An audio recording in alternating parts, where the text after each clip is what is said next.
मनुष्य अपने भाग्य का गुलाम नहीं है, अपितु मनुष्य अपने मन का गुलाम है। ये बात कही थी आज से 2000 वर्ष पूर्व जन्मे भारत के सबसे बुद्धिमान शिक्षक, जिनका नाम था आचार्य चाणक्य। मित्रों, आज बात करेंगे आचार्य चाणक्य की। चाणक्य इस भारत भूमि में जन्मे वो इंसान जिन्होंने केवल अपने बुद्धि के बल से एक सबसे प्रबल शासक नंदवंश को जड़ से उखाड़ फेंक दिया और एक नए साम्राज्य की स्थापना की। यह चमत्कार किया था चाणक्य ने मात्र अपने बुद्धि कौशल से। आज चाणक्य के जीवन की कुछ ऐसी बातें मैं आपको बताऊंगा जो आपने शायद ही कभी सुनी होगी, और जिन बातों को सुन के आपके जीवन में भी एक क्रांति आ सकती है। चाणक्य के जीवन में महिलाओं का क्या स्थान था, ये विषय सदा एक अबूझ पहेली रही है। कई लोग मानते हैं कि चाणक्य एक महिला विरोधी इंसान थे। आजकल चाणक्य के जो स्लोगन्स हमारे पास यूट्यूब पे आते हैं या व्हाट्सएप पे आते हैं, उसमें चाणक्य की छवि एक अलग तरीके की बन जाती है, जिससे ऐसा लगता है कि चाणक्य महिलाओं के घोर विरोधी थे। लेकिन ये बात वाकई बिल्कुल असत्य है। चाणक्य एक महान मातृभक्त थे। चाणक्य के जीवन की 3 महान महिलाओं के बारे में मैं आज आपको बताऊंगा। उनमें से सबसे पहली महिला है चाणक्य की माता, जिसका नाम था माता चणेश्वरी। चाणक्य के पिता का नाम था आचार्य चणक, जो एक शिक्षक थे। आचार्य चणक जो हमेशा सत्य बोलने के लिए प्रखर थे और हमेशा सत्य वचन कहते थे। जो लोग भीड़ से अलग चलते हैं वो कभी भी भीड़ को पसंद नहीं आते, लेकिन फिर भी वो लोग अपना रास्ता नहीं बदलते। चाणक्य के पिताजी उसी तरह के एक इंसान थे। आचार्य चणक जो चाणक्य के पिताजी थे, उन्होंने नंद वंश के जो राजा थे उनकी गलत नीतियों का जमकर विरोध करना शुरू कर दिया, जिसकी वजह से नंद राजा ने उनका सर काटवा दिया। बीच चौराहे में सभी जनता के सामने, जनपद के सामने, प्रजाजन के सामने उनका सर काट दिया। और ये दृश्य देखा था चाणक्य ने, जो उस वक्त मात्र केवल 8 वर्ष के बालक थे। अपने पिताजी का सर लेके वो अपनी माता के पास गए और अपनी माताजी को वो सिर दिखा के उन्होंने कहा कि हे माते, ये देखो पिताजी का क्या हो चुका है। माता रोने लग गई तो चाणक्य ने उसे रोने से मनाई की कि माता, आज के बाद कभी जीवन में रोना नहीं। आज के बाद सिर्फ वो लोग रोएंगे जिन्होंने हमें रोने पे मजबूर किया था। और उसके बाद आचार्य चाणक्य के एक नवीन जीवन की शुरुआत हो गई। उस वक्त उनका नाम था विष्णुगुप्त। विष्णुगुप्त नाम को त्याग कर उन्होंने चाणक्य नाम धारण कर दिया और माता का आशीर्वाद लेके एक नए जीवन की शुरुआत कर दी। तक्षशिला विद्यापीठ जाके उन्होंने प्रखर अध्ययन की शुरुआत की। निज समाधि में निरत सदा, निज कर्मठता में चूर, वंद्य कुसुम सा खिला वह जग की आंखों से दूर। इस प्रकार चाणक्य के जीवन में माता का बहुत बड़ा भाग है। चाणक्य हमेशा कहते थे कि उनके साथ कभी भी बड़े आवाज में बात मत कीजिए, जिन्होंने आपको बोलना सिखाया है। और हमें बोलना सिखाने वाले होते हैं हमारे माता पिता ही। चाणक्य के जीवन की दूसरी महान स्त्री है मूरा, जो चंद्रगुप्त की माता थी। चंद्रगुप्त के अंदर छिपी हुई नेतृत्व कलाओं को चाणक्य ने पहचाना और उसके बाद उन्होंने जाके मूरा से बात की।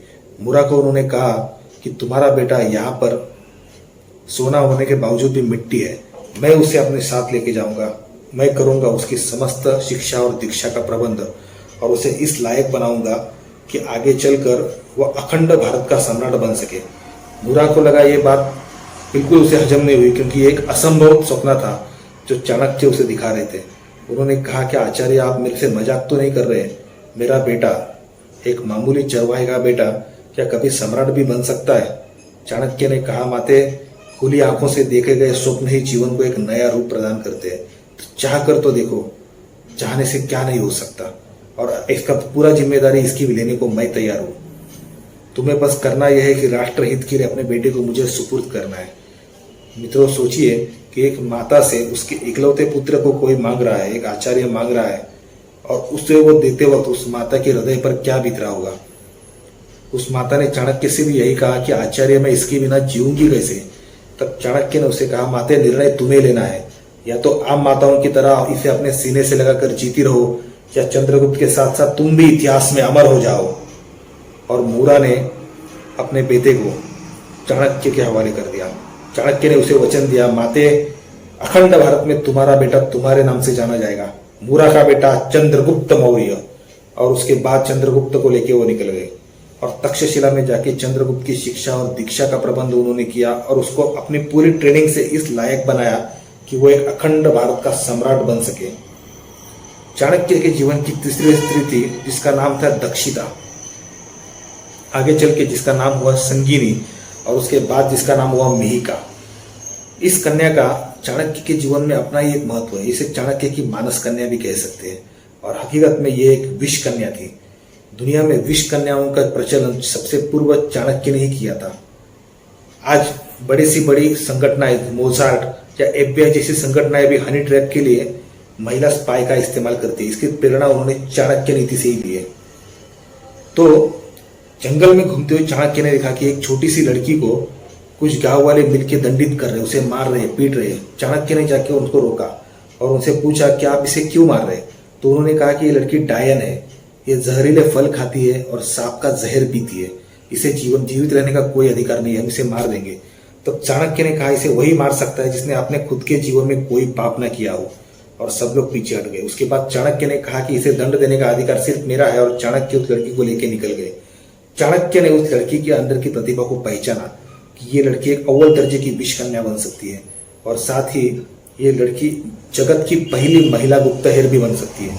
और चाणक्य उसे अपने साथ लेके गए, उसको नृत्य, गायन, संगीत और कई सारी विद्याओं में, अभिनय कला में एक महारत हासिल करवा दी। और इसके साथ ही उसे सम्मोहन विद्या का भी बहुत बड़ा तज्ञ बनवाया। और इसी लड़की के सहारे चाणक्य ने अपने कई दुश्मनों का काम तमाम कर दिया। ये लड़कियां, जो जिन लड़कियों की प्रमुख थी, यही लड़की जिसका नाम था दक्षिता। और इसी लड़की के साथ चाणक्य ने महिलाओं का एक संगठन बनाया, विष कन्याओं का एक जत्था बनाया, जो जत्था पूरी तरह से गुप्तहेर का काम करता था और पूरी तरह से राज्य की सुरक्षा में सम्मिलित था। इस तरह विष कन्याओं का चाणक्य ने अपने जीवन में ये अद्भुत उपयोग किया था। मित्रों, तो ये थी चाणक्य के जीवन की कुछ महान महिलाएं। मित्रों, अगली बार फिर मिलेंगे और किसी इंटरेस्टिंग बातों के साथ। तब तक के लिए खुश रहिए, आनंदित रहिए, क्योंकि चाणक्य ने कहा है कि आपका खुश रहना ही आपके दुश्मनों के लिए सबसे बड़ी सजा है। जय हिंद, जय भारत।